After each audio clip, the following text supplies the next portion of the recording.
नमस्कार, फोकसमध्ये आपल्या सगळ्यांचं स्वागत। मी प्रसाद काथे। जगामध्ये हिंदू धर्माची पताका यशस्वीरित्या फडकवणारा माणूस म्हणजे स्वामी विवेकानंद। शिक्षणाबरोबरच जाती निर्मूलनाच्या बाबतीतही जगाला ठामपणे चार गोष्टी सांगणारा माणूस म्हणजे स्वामी विवेकानंद। अशा एक न अनेक पैलूंनी ज्यांचं व्यक्तिमत्व सजलेलं आहे अशा स्वामी विवेकानंदांची आज जयंती। त्यानिमित्ताने त्यांची आठवण, त्यांच्या शिकवणीच्या बाबतीतली चर्चा आणि स्वामीजींना आपण किती स्वीकारलंय, किती स्वीकारायचं राहिलंय याचं चिंतन।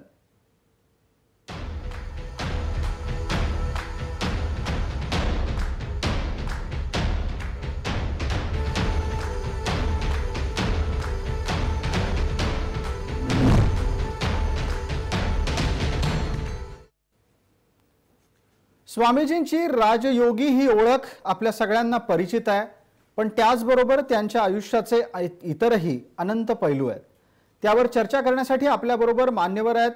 स्वामी सुप्रदीप्तानंद आहेत। ते स्वतः रामकृष्ण मिशन शाळेचे मुख्याध्यापक आहेत ग्वाल्हेरमधून। आपल्या सोबत दामोदर प्र रामदासी आहेत, जे स्वतः योद्धा संन्यासी या नावाचं सादरीकरण रंगमंचावर स्वामी विवेकानंदांच्या वेशात करतात, अतिशय प्रभावित करतात। जे प्रेक्षक त्यांच्या समोर बसले आहेत ते अक्षरशः आपल्या समोर स्वामी विवेकानंदच प्रगटले आहेत या भावनेने पूर्णपणे भारावून जातात। माझ्यासोबत मुंबईच्या स्टुडिओमध्ये आहेत डॉक्टर राजेश सर्वज्ञ, विवेकानंद यूथ कनेक्ट फाउंडेशनचे ते संस्थापक अध्यक्ष आहेत आणि स्वामी विवेकानंदांचे निस्सीम चाहते। सर्व मान्यवरांचे या चर्चेमध्ये स्वागत। या कार्यक्रमाला चर्चात्मक पूर्णपणे ठेवण्याच्या ऐवजी आपली भूमिका आणि आपला हेतू हाच आहे की स्वामी विवेकानंदांच्या आजच्या जयंतीच्या निमित्ताने आपण विवेकानंदांना किती स्वीकारलंय, किती स्वीकारायचं राहिलंय हे जनतेपर्यंत पोहोचवणं फार गरजेचं आहे। मला वाटतं आपल्या सोबत स्वामी सुप्रदीप्तानंद आहेत, त्यांनी यावरची पहिली प्रतिक्रिया द्यावी। स्वामी विवेकानंद हे आधुनिक भारताचे जनकच म्हटले गेले पाहिजेत खऱ्या अर्थाने। जेव्हा ते परिव्राजक म्हणून या भारतभर परिक्रमा करायला निघाले आणि तेव्हा भारताची जी दयनीय अवस्था त्यांनी बघितली आणि नंतर विवेकानंद रॉक मेमोरियल जे आता सध्या आहे कन्याकुमारीला, तिथे जाऊन त्यांनी चिंतन केलं की या राष्ट्राच्या उद्धारासाठी काय केलं पाहिजे आणि त्याच्यातनं जे त्यांना स्फुरलं तर तेच आज भारतभरामध्ये रामकृष्ण मिशनच्या कार्याच्या मार्फत आणि स्वामी विवेकानंदांचे जे स्नेही लोक आहेत किंवा ज्यांना स्वामी विवेकानंद आवडतात त्यांच्या मार्फत विभिन्न रूपाने हे कार्य पुढे जाते। अगदी स्वामीजी नेहमी म्हणायचे मॅन मेकिंग इन्स्टिट्यूशन एज्युकेशन, शिक्षण माणसाला बदलतं यावर त्यांचा ठाम विश्वास होता। शिक्षणाच्या माध्यमातून जर माणूस बदलायचा असेल तर त्याच्यासाठी सध्या काय करायला हवं आणि तसं होतंय का? रामदासी आपल्या सोबत आहेत, ते सांगतील। दामोदर रामदासी।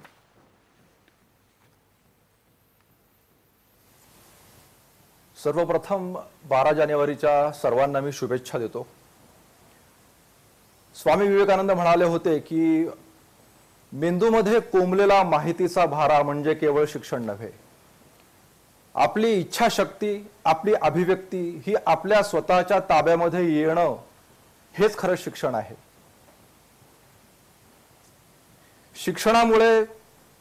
शिक्षण हे केवळ मार्क मिळवणं आहे किंवा खूप ग्रंथालयामध्ये बसून अनंत पुस्तक वाचणं असं नव्हे, तर शिक्षण हा अनंताचा ध्यास आहे। आणि एखाद्या देशामध्ये आता भारत भासी विद्यायामृतः भारतः, त्यामुळे स्वामीजी म्हणाले की देशाचं उत्थान तेव्हाच होईल की जेव्हा त्या देशातले युवक हे अनंताच्या अभ्यासाला लागलेले आहेत आणि त्या अनंताच्या अभ्यासाच्या त्या प्रक्रियेमध्येच आपली इच्छाशक्ती, अभिव्यक्ती हे आपल्या ताब्यामध्ये येत असते। अगदी आपलं उत्तर पोहोचलं, धन्यवाद त्यासाठी। आपल्या सोबत राजेश सर्वज्ञ आहेत। राजेश सर्वज्ञजी, स्वामी विवेकानंदांची आणखीन एक ओळख ती म्हणजे जातीभेदावर प्रहार करणारं व्यक्तिमत्व। शूद्राला ब्राह्मणाच्या पदापर्यंत नेलं पाहिजे ही त्यांची भूमिका। हा विचार आजच्या काळात टिकलाय? मला असं वाटतं की स्वामी विवेकानंदांनी जे जाती निर्मूलनाचं स्वप्न पाहिलं होतं ते कदाचित ते पूर्ण होताना आपण पाहत आहोत. मोठ्या प्रमाणामध्ये जाती आज विज्ञानाचं तंत्रज्ञानाचं युग आहे. इंटरनेटचा प्रचार आणि प्रसार गावोगावी खेडेपाडी झाला आहे आणि मोठ्या प्रमाणामध्ये जाती निर्मूलनाचं काम झालं आहे. आज आपल्या देशाचे राष्ट्रपती हे दलित समाजातील आहेत. आज आपल्या देशाचे पंतप्रधान हे एक ओबीसी समाजाचे आहेत आणि मला असं वाटतं की स्वामी विवेकानंदांची शारद सती आपण साजरी केली 2013ला 150वे जयंती वर्ष आणि त्यानंतरच्या पुढच्या काळामध्ये आपण पाहतोय की दलित समाज हा मोठ्या प्रमाणामध्ये सवर्ण आणि उच्चभ्रू लोकांच्या बरोबरीने येताना दिसतो आहे. बरोबरीने त्यांना वागणूक मिळते आहे आणि ह्या जातीपातीच्या भिंती या आजच्या इंटरनेटच्या युगामध्ये गळून पडताना दिसत आहेत. राजेशजी, यानंतरचा पुढचा प्रश्न माझा आपल्या सोबत असलेल्या स्वामी सुप्रदीप्तानंदजी यांना आहे. स्वामी विवेकानंदांच्या बाबतीत महत्वाचा एक उल्लेख असाही आढळतो की त्यांनी कायम विद्यार्थी म्हणून आणि मार्गदर्शक म्हणूनही काम केलं. त्यांच्या या व्यक्तिमत्वाबद्दल काही न माहीत असलेले पैलू आपल्याला समोर आणता येतील का? आणि 125 वर्षांनंतरही या व्यक्तीच्या शिकवणीला आपण कसं लागू करू शकतो? हे बघा, जसं मी सांगितलं की त्या विवेकानंद रॉकवर स्वामीजींनी 3 दिवस 3 रात्र सलग ध्यान केलं आणि त्याच्यामध्ये त्यांना पुढे भविष्याची ऍक्शन, रोड ऑफ ऍक्शन तर तो कळायला लागला त्यांना आणि तो हळूहळू विकसित होत गेला. असं नाही की एकदम त्यांच्या समोर पुढे आलेलं आहे. आणि पहिला सगळ्यात मोठा उद्देश त्यांचा हे होतं की स्वप्नामध्ये म्हणजे ते तिथे असताना श्रीरामकृष्ण पश्चिमेकडे समुद्रावरनं जात आहेत आणि तुला पश्चिमेकडे जायचंय म्हणून त्यांना एक खुणावून ते तिकडे त्यांना घेऊन गेले, असा एक दृष्टांत आहे. दुसरं असं आहे की स्वामीजींनी असा काही प्लान तयार केलेला नव्हता. ते अमेरिकेला जेव्हा गेले होते तिथून भरपूर पैसे आणावेत आणि भारताच्या गरीब जनतेला 2 वेळचं अन्न त्यांना देण्यात यावं हा प्लान होता. परंतु तिथे गेल्यानंतर तो प्लान अजून एक्सप्लोअर करत त्यांना हे आलं की आपण किती दिवस अन्न त्यांना देऊ शकू आणि समजा त्या लोकांनाच असं काहीतरी रोजगाराची संधी उपलब्ध करून दिली आणि त्याच्यासाठी जुजबी जे शिक्षण आहे ते समजा आपण त्यांना दिलं तर त्याच्यामुळे ते स्वतःचा रोजगार कमावू शकतील आणि स्वतःचं पोट भरू शकतील ही कल्पना त्यांच्या डोक्यात आली. आणि म्हणून नंतर भारतामध्ये आल्यानंतर त्यांनी 2 क्षेत्रामध्ये कार्य आपलं केंद्रित केलं. एक आहे शिक्षण आणि दुसरं आहे स्वास्थ्य. कारण भारतामध्ये परिव्राजक असताना ते जेव्हा फिरले तर तेव्हा त्यांच्या लक्षात आलं की हे अज्ञानामध्ये इतके पिचत पडले आहे, हजारो वर्षापासून पिचत पडले आहे. याचं कारण एक आहे की मासेस शुड बी स्ट्रेंथन. आणि मासेस किंवा समाजाला बळकट करायचं असेल तर शिक्षण आणि त्यांचं स्वास्थ्य याच्यावर समजा आपण कॉन्सन्ट्रेट करू शकलो तर आपल्याला ते लवकरात लवकर आपलं ध्येय जे आहे ते गाठता येईल. ठीक आहे. रामदासजी आपल्या सोबत पुण्याहून आहेत. तुम्ही तुमच्या सादरीकरणामध्ये शिक्षणाच्या निमित्तानं स्वामीजींचे विचार कसे पोहोचवता ते आम्हाला दाखवू शकता का?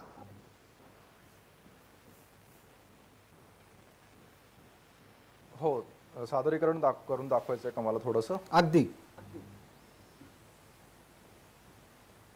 बरोबर.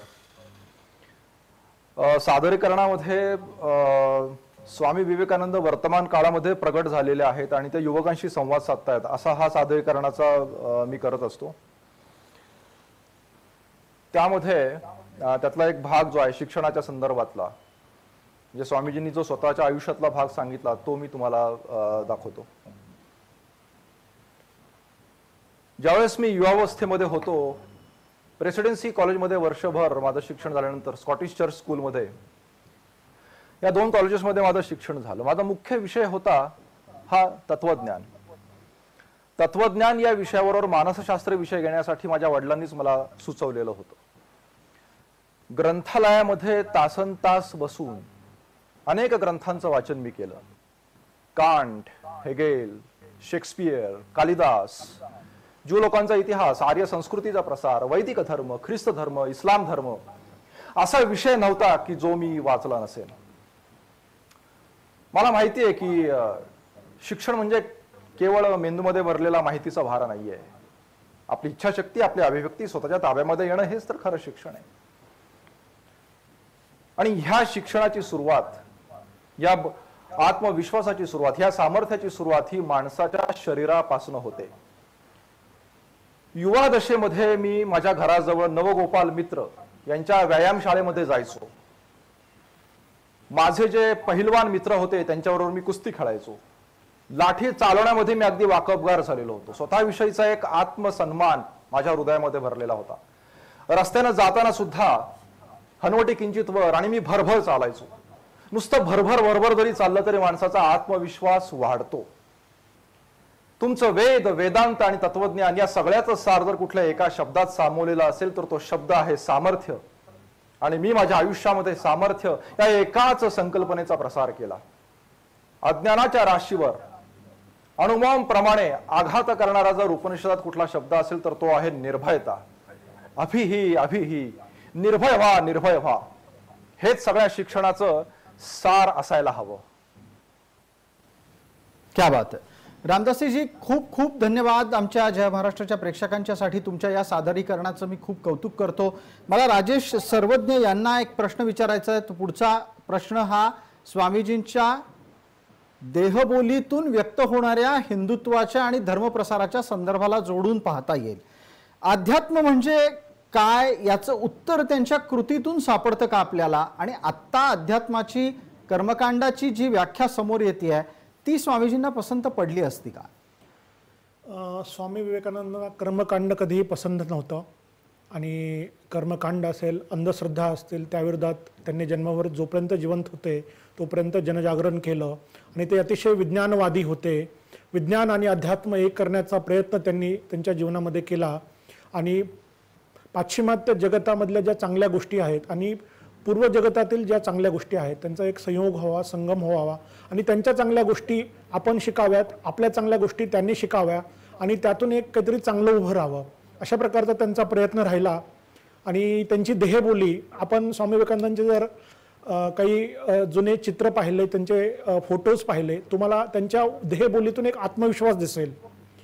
आणि तो जो आपण पण या कार्यक्रमामध्ये ज्या पद्धतीने त्यांचे चित्र दाखवत आहेत त्यामध्ये सुद्धा आपण पाहू शकतो की त्यांच्या उभ्या राहण्यामध्ये, त्यांच्या पाहण्यामध्ये एक जो आत्मविश्वास होता, तो आत्मविश्वास प्रत्येक तरुणांमध्ये यावा, प्रत्येक भारतीयामध्ये यावा असा त्यांचा प्रयत्न राहिला. आणि त्यांचा चेहरा आणि त्यांचा जो पहिनाव होता त्यातून आत्मविश्वासाबरोबर अध्यात्म आणि त्याग आणि सेवावृत्ती या तिन्ही चारही गोष्टींचा आपण बोध घेऊ शकतो. त्यातून आपल्याला त्याची प्रेरणा किंवा त्यातला भाव आपल्याला उद्भवू शकतो. अगदी. आपण याच पद्धतीनं स्वामी विवेकानंद यांच्या व्यक्तिमत्वाचे आणखीनही काही पैलू जाणून घेणार आहोत एका छोट्याशा विश्रांतीनंतर.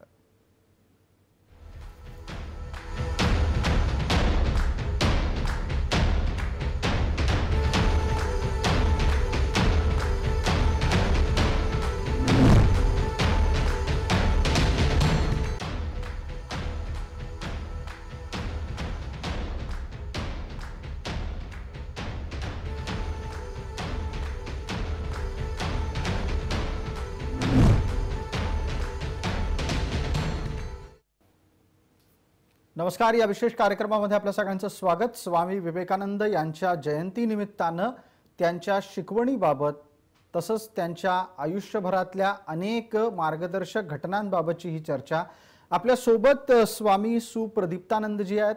ग्वाल्हेरहून ते आपल्यासोबत जोडले गेले आहेत. रामकृष्ण मिशनचे तिथल्या शाळेचे ते मुख्याध्यापक आहेत.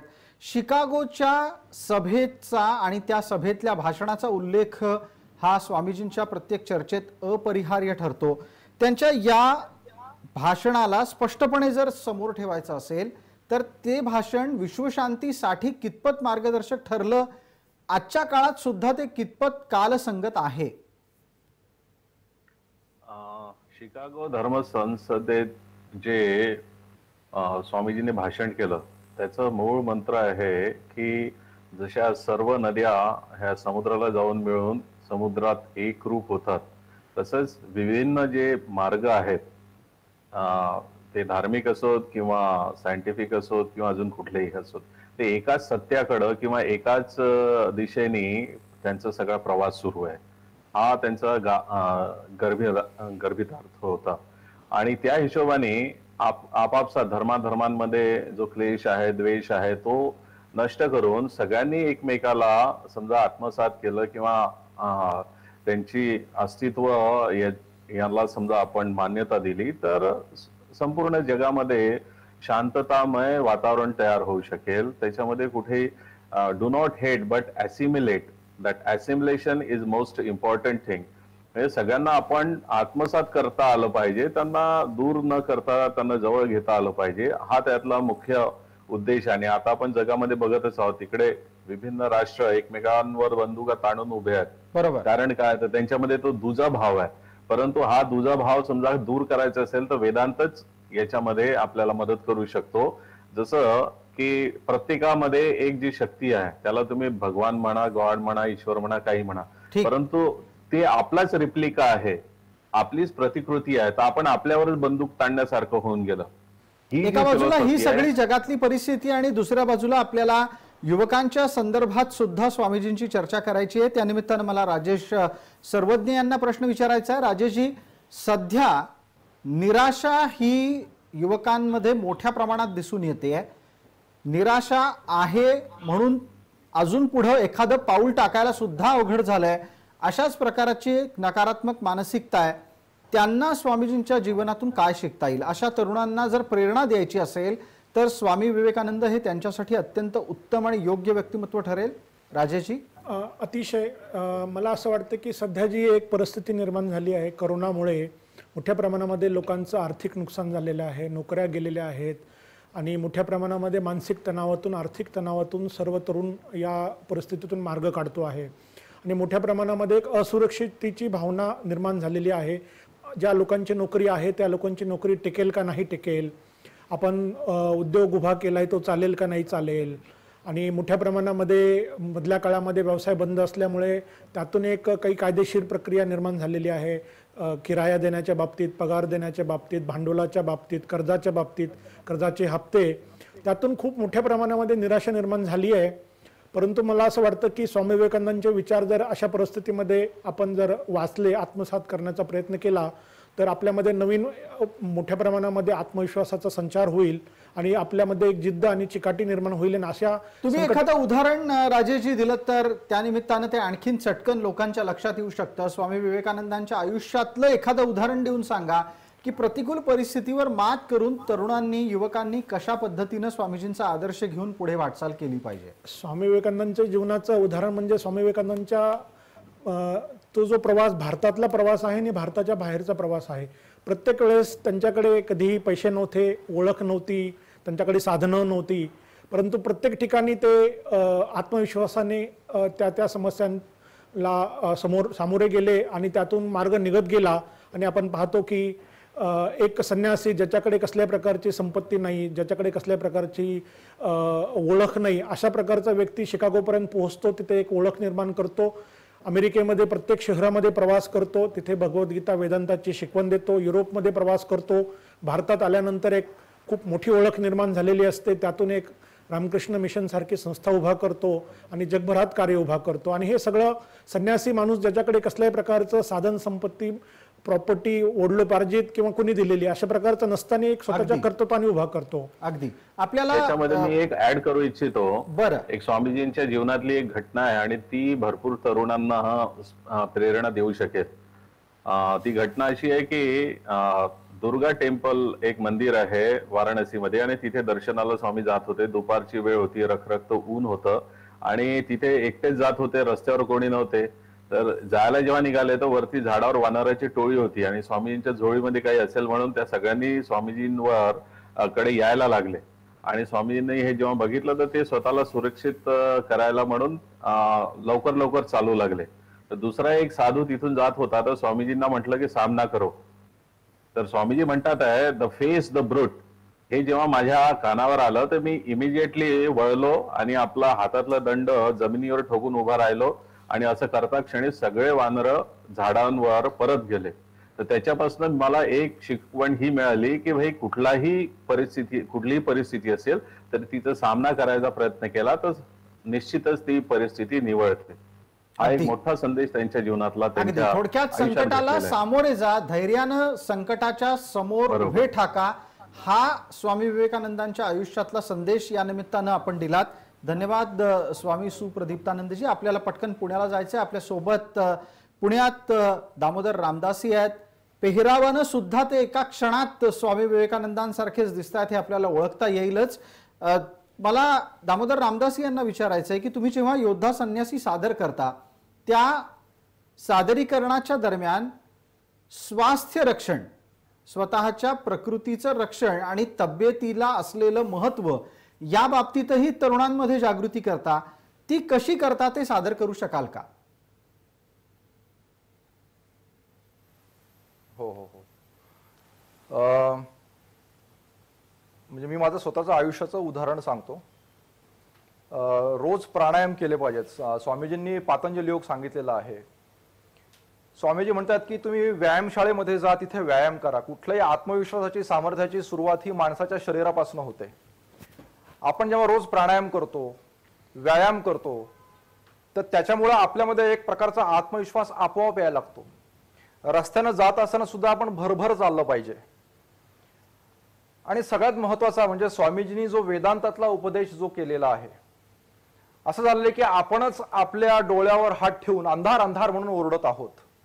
हात हटवा, अंधार हा कधीच नव्हता, प्रकाश हा पहिल्यापासूनच विद्यमान आहे. दुर्बलताही कधीच नव्हती, पण आपण आपल्या बरोबर कुठल्या प्रकारचा संवाद करतो. अरे मी दुर्बळ आहे, मी अधम आहे, मी हे करू शकत नाही, मी ते करू शकत नाही, असं आपण स्वतःला वारंवार सांगून संमोहित करून टाकलेलं आहे. आपण स्वतःला सांगितलं पाहिजे की मी निर्भय आहे, मी आत्मा आहे, मी आनंदमय आहे, मी सर्वज्ञ आहे, मी सर्व काही जाणतो, मी सर्व काही करू शकतो. मनुष्य जातीच्या समग्र इतिहासामध्ये ज्या महान स्त्री पुरुषांनी जन्म घेतला, त्यांच्याकडे जे सगळ्यात मोठी महान प्रेरणा होती ती होती आत्मविश्वास.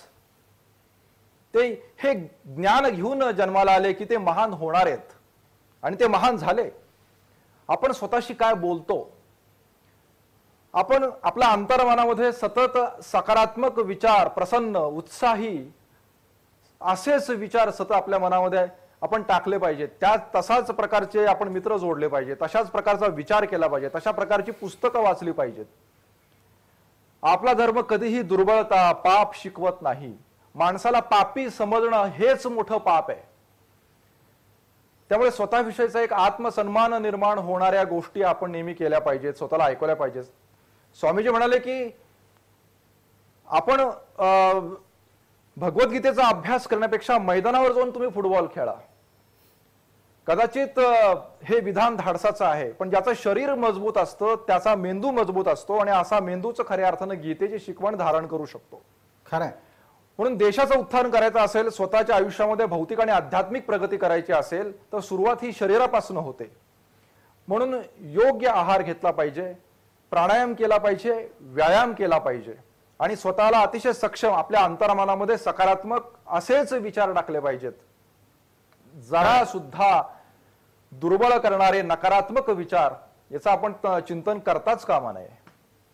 अगदी. रामदासीजी, याच निमित्तानं समर्थांची बलोपासनेची शिकवण सुद्धा आपल्या सगळ्यांना आठवत असेल. कार्यक्रमाच्या शेवटच्या टप्प्यात आलो आहोत. पटकन एक प्रश्न आहे जो मी टप्प्याटप्प्यानं त्याच्यावर उत्तर देण्याची संधी आधी राजेश सर्वज्ञ आणि त्यानंतर स्वामी सुप्रदीप्तानंद यांना देणार आहे. प्रश्न अत्यंत सोपा असला तरी पण त्याच्यात स्वामीजींच्या शिकवणीचं सार अपेक्षित करूयात. मानवी जीवनाचं उद्दिष्ट काय, असा प्रश्न आहे. राजेश सर्वज्ञ आधी 30 सेकंदात आपण, त्यानंतर स्वामी सुप्रदीप्तानंदजी बोलतील. मला असं वाटतं की मानवी जीवनाचा उद्देश काय असला पाहिजे यावर मोठ्या प्रमाणात आध्यात्मिक गुरु आहेत. हे आपल्या देशामध्ये आणि विदेशामध्ये पण वेगवेगळ्या धर्माचे जागरण करत असतात.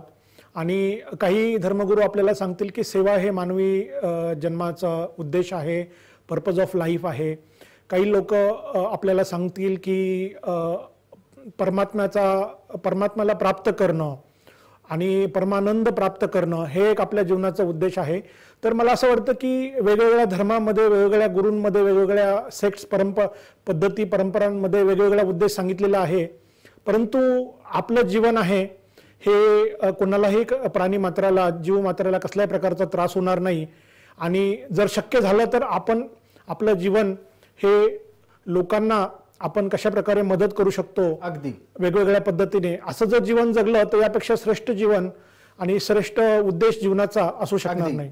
स्वामी सुप्रदीप्तानंदजी आपल्या सोबत आहेत. जर समजा आता या क्षणाला स्वामी विवेकानंद आपल्या समोर असते आणि त्यांना कोणी हा प्रश्न विचारला असता की मानवी जीवनाचं उद्दिष्ट काय, तर त्यांनी काय उत्तर दिलं असतं? ते हेच म्हणाले असते की स्वतःच पूर्णत्व प्रगट करणे. आता हे पूर्णत्व म्हणजे काय की आपल्यातली जेवढी काही क्षमता आहे त्याचा आविष्कार आपल्या कार्यातनं व्यक्त होणे, हाच पूर्णत्वाचा एक उदाहरण किंवा त्याची काय व्याख्या करता येईल. की आपण जेव्हा स्वतःबद्दल विचार करतो तर आपण एक शरीर नव्हे, बुद्धी नव्हे, मन नव्हे, तर एक त्याच्याही पलीकडे असलेला एक आत्मा आहोत. आणि आत्मा हा अनंत आहे, आनंदमय आहे आणि म्हणजे काय म्हणतात टाइमलेस आहे. आणि ही समजा आत्म्याची क्वालिटी आहे किंवा आत्म्याचे गुणधर्म आहे, तर ते आपल्या दैनंदिन जीवनामध्ये का व्यक्त होऊ नये. आणि समजा हे व्यक्त करता आले किंवा त्याच्यासाठी काही मेकॅनिझम एस्टॅब्लिश केलं आणि त्या हिशोबाने आपण कोणी कारकून आहे, कोणी कारखानदार आहे, कोणी काही आहे, तर प्रत्येक याच्यामध्ये ते पूर्णत्व आपल्याला व्यक्त करता येऊ शकतं. आणि ते व्यक्त करणं महत्वाचा विषय आपण सोपं आहे. मांडलात. धन्यवाद. त्यासाठी वेळेची मर्यादा असल्याने थांबवतोय. आपण सर्व मान्यवर या कार्यक्रमात सहभागी झालात त्याबद्दल खूप खूप आभार. फोकसमध्ये इथेच थांबतोय. स्वामी विवेकानंद यांच्या जयंतीच्या निमित्तानं त्यांचा आठव हाच या कार्यक्रमाचा प्रयत्न होता. कसा वाटला आम्हाला नक्की कळवा.